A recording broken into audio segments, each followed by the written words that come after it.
Consistent quality is why I like SpawnWave. Every news wave is good. Have a good weekend, everyone.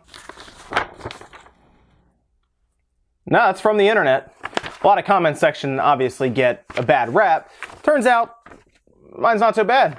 Pretty cool. Anyway, Knock Jojo, this hammer swings for you. Honestly, you might as well like the video now. That might be the most excitement you're going to see in the next 10 to 15 minutes. What's up, guys? Welcome back to Newswave Week in Review. We're going to go back through the past week of Newswave, take a look at the different topics, so if you missed anything, also get you caught up, and we'll also look at your comments down below in the comments section and see what you guys have to say about each topic. Should be a lot of fun. I like going through your comments, so let's get started. On Monday, we went over Nintendo's response to 4K gaming and VR. Nintendo is currently waiting for 4K and even VR to become more adopted by the consumer before jumping in, and according to the France marketing director, they will continue to look into 4K as it becomes more prevalent with gamers. We also talked about data miners finding links to the de novo DRM in Dragon Ball FighterZ. Sai67 says, can anybody explain why 4K gaming is necessary? It doesn't seem like anything more than a gimmick. So technically 4K gaming is not necessary, but it's nice, right? I remember when 1080p or even 720p, you can go back to 720p with the original Xbox. I remember when that happened, and we didn't really see any real reason to go out and buy a $1,000 plus TV. But then you get it, and you're like, this is really nice, right? It looks better. I remember with Halo, when we were playing Halo 2, they would show like the bars for what your connection's like. And if you're on like an older CRT, like we would always play on, right? Like the bigger, these big 32-inch CRTs that weigh like 100 pounds or something, you wouldn't be able to tell, but they were individual bars. We would just see it as one big green bar that fills up and goes yellow and red as it gets lower. Well, when we get the high-def TV that one of my friends got back then, who was a little more well off, I'll say that, you could see that there was like 5 or 6 dashes there, and those would actually deplete as the connection got worse. It's something we never knew about. It was a little thing, but it was something you noticed right away when you hit the back button to check, to check the scores. So it was something small, but the problem is we're getting to a point of diminishing returns. 1080p to 4K is less of a jump than it was from, say, 480i on like a CRT to 1080p, right? Or even 720p on a flat screen. Much, much different then than it is now going from 1080p to 4K. Does it look better? Yeah, it does. What will the difference be between 4K and 8K?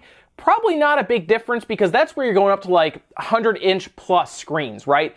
Generally, you get bigger resolutions as your screen gets larger. That's why people say get a bigger screen if you're going to get big resolution. Unless you sit very, very close to the screen, don't invest in a 4K TV that's less than, like 47 inches or 50 inches or something like that. But if you're very close to it, like maybe you have a computer monitor that you use and you sit, 2 feet away from it, you'll notice it then. But does it really affect gameplay? Not really. I can't really think of a reason why you would need a 4K display for gameplay reasons compared to something like a 1080p TV. In fact, what we've seen, it's easier for consoles or computers or whatever to run something like 1080p at 60 frames. This is why a lot of people ask, can we get 1080p 60 frames per second modes instead of 4K dynamic with 30 frames per second? Some people just don't care, and I don't think it's a massive thing. I think it's just something that we enjoy having, right? It's like that next level for resolution, and it's like, that'd be cool, when everyone starts adopting it, and then game systems become more powerful, video cards become more powerful, to the point where a $200 video card gets you a solid 4K at high settings,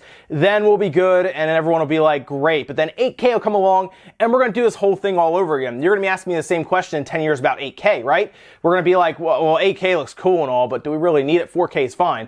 That's the way it goes. It'll always be like that. And we'll be chasing resolution for a long time. Some might find that unfortunate. Others are really excited about it. It kind of depends on where you fall. Tuesday, we talked about the rumors surrounding another large Nintendo Direct possibly coming in the next few weeks, with fans speculating further about the typical pattern with Nintendo's minis leading into full Directs. With a gap of no more than 20 days, fans are on edge waiting for another announcement from Nintendo.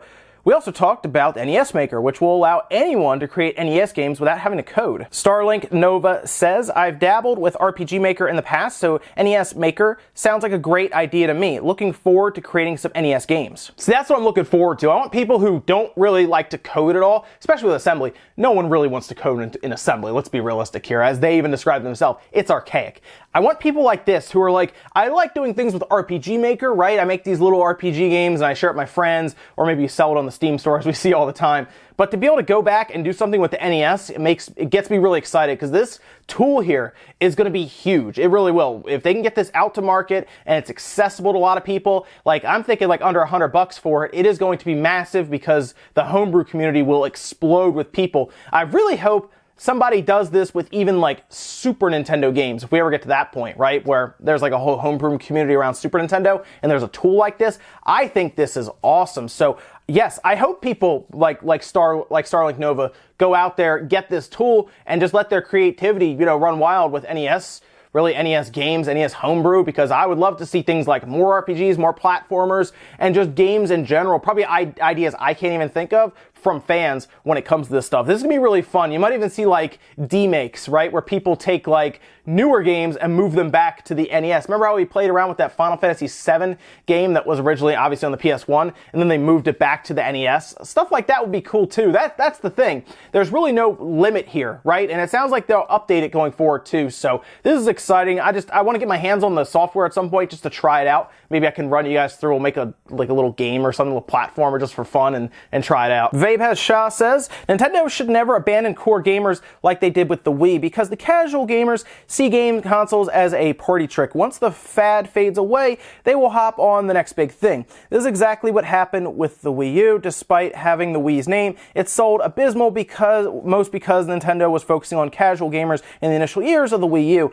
But the casual gamer had already moved on from motion gaming on the Wii to gaming on the smartphone, and they already alienated the core gamer with the Wii, so they never came back with the Wii U. Core gamers should always be your first target audience, as they are the ones that will keep coming back. I could agree with the statement a little bit. I honestly think the Wii U failed because Nintendo did not market it well at all. It was a confusing mess in the first year of that system, and then after that, no one wanted to get it because it looked honestly like just the tablet itself and everything looked like a Fisher-Price toy, right? Like you're saying, it seemed like something that may have looked like it was targeted towards the casual audience, but if you look back at the first year and you see the games that came out, especially at launch, there were in the first year or so, there were a lot of third-party games that showed up there. I think Assassin's Creed was there, Mass Effect. There were games that were definitely towards core audience members, but the problem was that core audience already had those games, or it was a better value, like the Mass Effect trilogy compared to Mass Effect 3, same price.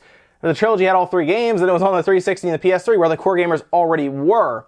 And then, of course, we find out that the PS4 and Xbox One were coming, which were going to be more powerful than the Wii U, so those people just waited. Seriously, like, the games like Black Ops 2 ran better on the 360 than it did on the Wii U. And again, so many people would come in at the beginning of the Wii U's life and ask me when that tablet is coming out from Nintendo when I worked at the game store, because they had no idea there was even a game box attached to it. They thought it was just the tablet. Think about it. Nintendo was really well known at the time for their handhelds and everything, and here comes this Wii U tablet, I guess.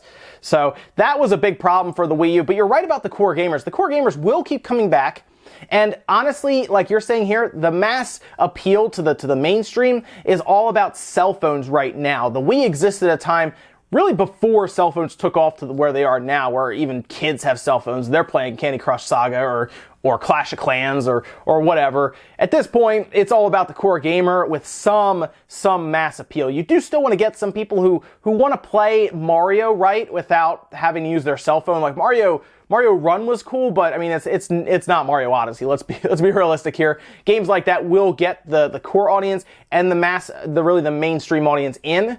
You got to kind of cater to both, though, because there is still a lot of money in the mainstream if they can do it well enough with some of their bigger IPs. And we're going to talk about Labo here soon, but that's another thing towards the mainstream. Wednesday saw the announcement of Final Fantasy 15, the Royal Edition. This version features all of the previously released DLC and exclusive content for a price of $50 total. Previous owners were able to upgrade to the Royal Edition for $19.99. However, this bit of the press release was incorrect according to Square, and currently the price for original owners is still undetermined. Jose S. says, "This is why I don't buy season passes until I beat the game. Then, if I'm craving more, I'll buy." That's actually a great strategy to take, to be honest, because a lot of people will buy the season pass when they buy the game, and then they realize they don't like the game, and they just wasted money on a season pass. They're not going to get the most out of it. I always tell people, the season pass will be there. Buy the game, play it, and if you do like it, and you're like, you either beat it or you're well into it. Like Final Fantasy 15 is a long game. Something like Xenoblade, it's a long game, right? You know, play into it. If you really like it, yeah, buy the season pass. Even if wait till you beat it, like they're saying, buy the season pass. And this is kind of an issue because, of course, the original owners, the early adopters who put a lot of money into this, who have really helped Final Fantasy 15 succeed, are kind of on the receiving end of what appears to be a ripoff. But I will say this, that $19.99 that they put out in the press release, that was Square's own writing, $19.99 for the original owners, could be retracted like they've done here. I think this was a retraction. I don't think it was a mistake, to be honest with you guys. I think they saw the backlash and they're like, let's pull that back and figure this out. What they should do is offer the Royal Edition, really the things that they're putting out for the Royal Edition, just give it to the people who have already bought the game and have bought it in the season pass specifically. Just give it to them for free. Like, why do you need to pull more out of them right now? You know, you're already going into a second season of DLC and everything like we've heard.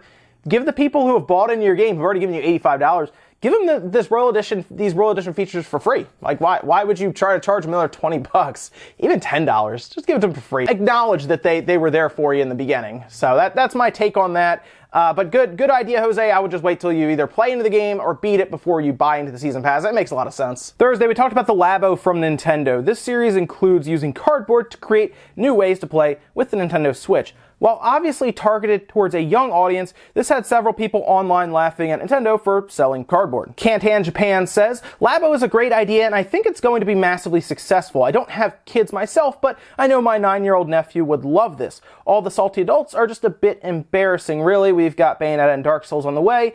We were all kids once. I, for one, was weaned on Nintendo. 9-year-old me would have gone crazy for this. Yeah, I mean, it's obviously geared towards kids. Nintendo even came out before this entire trailer dropped and said, listen, this is for a younger audience. It's for kids. Sure, adults who are younger at heart will enjoy it as well, but it's specifically, we are aiming this at kids, and that's really what our target demographic is here. Adults really had a lot of fun with it. It really was. It was a lot of fun. People were making fun of the cardboard thing. They were taking shots at it. I thought it was funny. I'm sure people at Nintendo thought it was funny too, because yeah, they literally are selling cardboard. I mean, let's be real here. I mean, yeah, there is software in there, but they're selling cardboard. But I think this is great for kids if they want it. I do question its longevity, like I said before, but I mean, we all grew up on something, whether it's Lincoln Logs, Legos, kids now are growing up on Minecraft.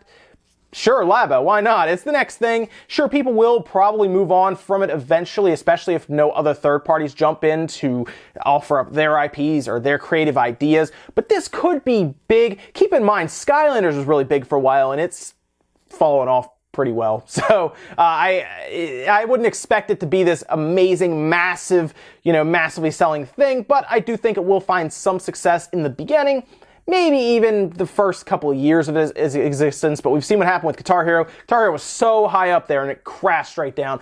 Same with Skylanders. So I can't tell you yes or no if Labo will survive and keep going. It really depends on what Nintendo wants to do with it, especially if they're willing to offer up any of their own IPs. There's no Mario attached to this. There's no Zelda or Link or anyone. No one's attached to this other than just the name Labo and Nintendo. So we'll see. I mean, they use Giant Robot, I guess there's that. But if Sonic, like I said, doesn't show up, if someone like Spyro doesn't show up, I don't know how long this is going to last, but hey, we'll see what kits they come out with to keep going here. Finally, on Friday, we went over the NPD sales results for December, showing the Switch as the top-selling console of the month. The 3DS was surprising with its number of units sold, crossing 750,000, leading many to ask, is it really time for the 3DS to go away? Danielle Pinto says, I don't know why people want the 3DS dead. They can afford to have both systems afloat. It's way cheaper to produce 3DS games, and the hardware is old and cheap. The 3DS is one of the best systems they have ever released, with a fantastic library. I don't think anyone can say otherwise. 2018 is a big Atlas year for the 3DS. Yeah, the 3DS library, I mean, you really can't get a better library than that if you really think about it. The PS2 library is close, but the 3DS library can pull from everything from the DS and the 3DS games, so it is massive. Think of all the Pokemon games on there, all the JRPGs. You could probably list tons of games that you really liked playing on any of those systems. How many Mario, how many Star Fox, how many Zelda games are on there? Tons. And you really, I mean, think about it. Each one is at the most $40 most times. I think Shin Megami was like 50 at one point. But for the most part, yeah, it's a great system. And I do think there are a lot of people who still want to keep buying it, but I don't think Nintendo is as interested in producing games for it now as they are for the Switch. They want to move on to the Switch. So here's probably what's going to happen. third parties will keep producing for the 3DS, as we're seeing with Atlas producing Radiant Historia and Shin Megami going into this year, and then some others will start to pop up as well. Sure, we just got Kirby, but I think Nintendo is definitely focused on the Switch going forward. Hard to argue, though, about the 3DS. They'll keep producing them, people will keep buying them, and then third parties will keep putting things like JRPGs, localizations of games that were only in Japan, they'll bring them over, and then probably some other smaller, maybe shovelware type games. But the 3DS will live probably through mid-2019, I'd say. And that's a great life for a system that's eclipsed 70 million units at this point, has a ton of software. And honestly, if you bought one today, you'd be set for the next 5 or 6 years just trying to go into the backlog of that system. Ladies and gentlemen, that's going to do it for Newswave Week in Review today. If you enjoyed the video, hit the like button, guys. Really helps out. If not, hit the dislike. Leave a bunch of comments down below about any of the stuff we talked about today, whether it is the Switch in 4K. Would you like to see the Switch go to 4K, or is it not that big of a deal to you? Maybe they want to release some kind of add-on thing like people keep throwing around the supplemental compute device, or just a revision, or who knows. But would you like to see Nintendo go to 4K in the next generation, or again, do you just not care about 4K? I mean, you could go either way with it. I don't think it's a problem to be on either side, really. Some people like the pretty visuals, some people don't really care that much, but I'm curious to see what you think about that and the 3DS. Is it time to move on, or is there still a lot of life left in that little system? Thanks guys for watching, and I'll see you next time.